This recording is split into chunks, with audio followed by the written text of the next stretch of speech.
नमाज की इब्तदा में अल्हम्दुलिल्लाह रब्बिल आलमीन, फिर रुकू के अंदर गए तो सुबहान रब्बियल अजीम, सजदे में गए तो सुबहान रब्बियल आला, वहां पे कहा मेरा रब बड़ा अजीम है, बड़ा अजीम है। और इतना अजीम है, कोई मखलूक छोटी से छोटी हो, वो कीड़ियां हो, अल्लाह उनको भी रोजी देता है। कोई मखलूक बड़ी से बड़ी हो, हजरत सुलेमान पैगंबर ने कहा था मौला मैं तेरी सारी मखलूक की दावत करना चाहता हूँ। फरमाया मेरे पैगंबर तो नहीं कर सकता, कससुल अंबिया में यह हकायत मौजूद है। तो कहने लगे कि नहीं मौला मेरा दिल करता मैं तेरी सारी मखलूक की दावत करूँ। कहा चल सारी तो नहीं, चलो मैं अपनी एक मखलूक भेजूंगा, उसकी दावत का तू बंदोबस्त कर।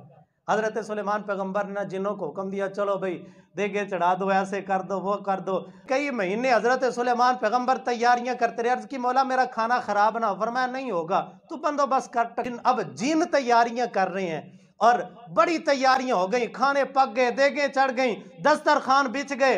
अर्ज की मौला भेज अपनी मखलूक। अल्लाह पाक ने समंदर से एक मछली को भेजा, कहा जा नजरा आज तेरी दावत सुलेमान पैगंबर के यहाँ है। मछली आई, जो पक्का था, जितनी तैयारियां हजरत सुलेमान पैगंबर ने इतने महीनों से की थी, सारा एक लुकमे में हड़प कर गई। और कहने लगी सुलेमान पैगंबर और लाओ, आज तो तेरे यहाँ दावत है। सर सजदे में फेंका, कहने लगा मौला तू ही रब है, तू ही पालने वाला है, हम में ताकत नहीं है किसी को कुछ देने की। मछली को कहने लगे ओ तू इतना कुछ खा गई।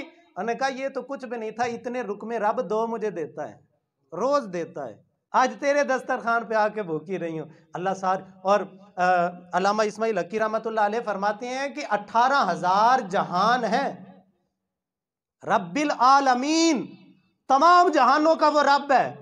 फरमाया 18,000 आलम है, और उन 18,000 में से ये जो दुनिया है ना, ये जो हम कहते हैं जी पता नहीं ये क्या बला है, ये जो एटम बम बन गया, जहाज बन गए, ये बन गया, वो बन गया, ये हमने इतनी तरक्की, पता नहीं क्या बला है। फरमाया वो 18,000 आलम, उनमें से एक आलम ये दुनिया है, और वो रब इनको भी पालता है और उनको भी पालता है। अब वो कैसी शान वाला रब है। सजदे में हम कहते हैं सुबहान रब्बियल आला, मेरा रब आला है, और आला उलूव से है, उलूव का माना गलबे में है। और इससे मतलब बुजुर्ग फरमाते हैं, मैं मिसाल दे के समझाता हूँ कि मुझे कोई बंदा 10 रुपये दे कि भाई फलाने बंदे तक आपने पहुँचाने, मुमकिन है मैं मर जाऊँ, या जिस तक भेजने हैं मेरे जाने से पहले वो मर जाए, या जो 10 रुपये का नोट है वही जल जाए, या कोई चोरी कर ले, ये हो सकता है ना, मुमकिन है। लेकिन अल्लाह पाक फरमाता है मैं गालिब हूँ, और तेरे जो मैंने तुझे देना है ना, तेरे मरने से पहले पहले मैंने दे देना है। जो तेरे मुकद्दर का एक दाना भी है किसी गैर के मुंह में नहीं जा सकता, वो मैंने तुझे ही पहुंचाना है। और फिर मैं आला हूं, गालिब हूं, कोई मुझसे छीन भी नहीं सकता। भाई अल्लाह ताला ने जो मुझे देना है, कोई मेरा आंड गवांड, कोई सज्जे खब्बे सज्जन बेली वो छीन सकता है रब से? ऐसे ही लोग हसद करते फिरते हैं। बुजुर्ग फरमाते हैं हासिद तो अल्लाह की तकसीम पे एतराज करता है कि भाई उसको क्यों अल्लाह ने दिया, तू ठेकेदार है, अल्लाह ने दिया है तो तू कौन होता है अल्लाह को पूछने वाला? तेरी क्या हैसियत है कि तू हसद करता फिरता है और कहता जी उसको क्यों मिला, उसको इतना कैसे मिल गया, उसको इतनी दुनिया कैसे मिल गई? और मेरे भाई ये अल्लाह की तकसीम है। एक बुजुर्ग मुझे वाकया सुनाया करते थे, कहते थे हम अरब शरीफ के अंदर एक कमरे में बैठे हुए थे, तो कोई चीज़ आई तकसीम करने के लिए, तो एक बंदा उठ के खड़ा हुआ और कहने लगा जी मैं तकसीम करता हूँ।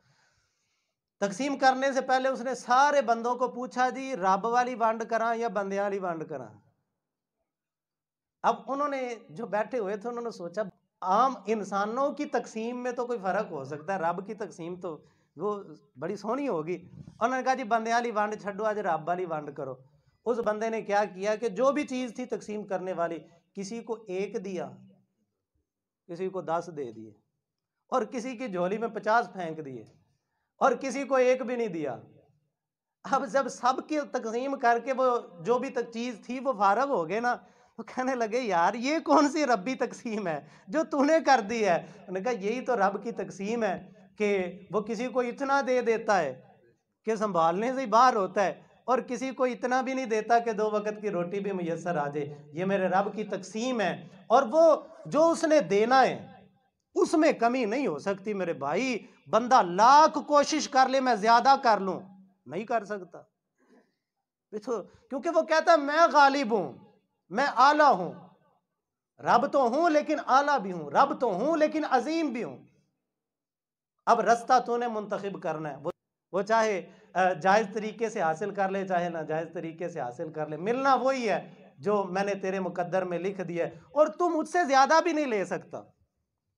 भाई मेरे पास पैसे हों, मैंने किसी को देने हो, तो हो सकता है कोई मुझसे तगड़ा आ जाए, वो मुझसे जबरदस्ती सारी छीन के ले जाए, लेकिन अल्लाह ने जो हमें देना है, कोई अल्लाह से जबरदस्ती छीन सकता है? जब रब वो है, उसने जो मेरे मुकद्दर में लिखा मेरे भाई वही मिलना है, उससे ज्यादा नहीं मिल सकता, उससे कम भी नहीं मिल सकता। ना हसद की जरूरत है, ना लालच की जरूरत है, ना बस जी बस मैंने दुनिया के लिए लोग मर जाते हैं, और बस जी दुनिया इकट्ठी करते करते लोगों के अलहाकुमुत तकासुर हत्ता ज़ुरतुमुल मकाबिर। अल्लाह पाक कुरान पाक में इंसान को झंझोड़ते हुए कहता है, वो कसरत माल की हवस ने तुम्हें अल्लाह से इतना गाफिल कर दिया, हत्ता ज़ुरतुमुल मकाबिर, तुम्हारी आंखें तब खुली जब तुमने कब्र का मुंह जाके देखा, स्लेटें रख दी गई, स्लेटें रखी ऊपर और मुंह बंद हुआ कब्र का, चार घुप अंधेरा हो गया, तब तेरी आंख खुली कि मैं दुनिया में क्या करके आया हूं। वहां रब को याद ही नहीं किया, बस दुनिया दुनिया दुनिया के पीछे तू भागता रहा। फरमाया नहीं, ये इंसान और बंदा मोमिन की शान नहीं है। और फिर यहां से ये भी पता लगता है कि हमारा रब अल्लाह है और वो गालिब है। तो कोई ये ना कहे जी काफिरों से ताल्लुक तोड़ लिया तो खाएंगे कहां से। अल्लामा इकबाल ने कहा था, माँ सिवल्ला के लिए आग है तकबीर तेरी, तू मुसलमान हो तो तकदीर है तदबीर तेरी। फरमाते बस तूने और कुछ नहीं करना, तूने मुसलमान बनना है। जब तू मुसलमान बन जाएगा तो फिर हालत ये होगी कि जो तू कहेगा रब वैसे ही कर देगा। कि मोहम्मद से वफा तूने तो हम तेरे हैं, ये जहां चीज है क्या लोहो कलम तेरे हैं। अल्लामा इकबाल फरमाते, रब फरमाता है कि तुझे और कुछ करने की जरूरत नहीं, तू मेरे महबूब का पैरोकार हो जा, रब कायनात की शाइयां तेरे कदमों में फेंक दे।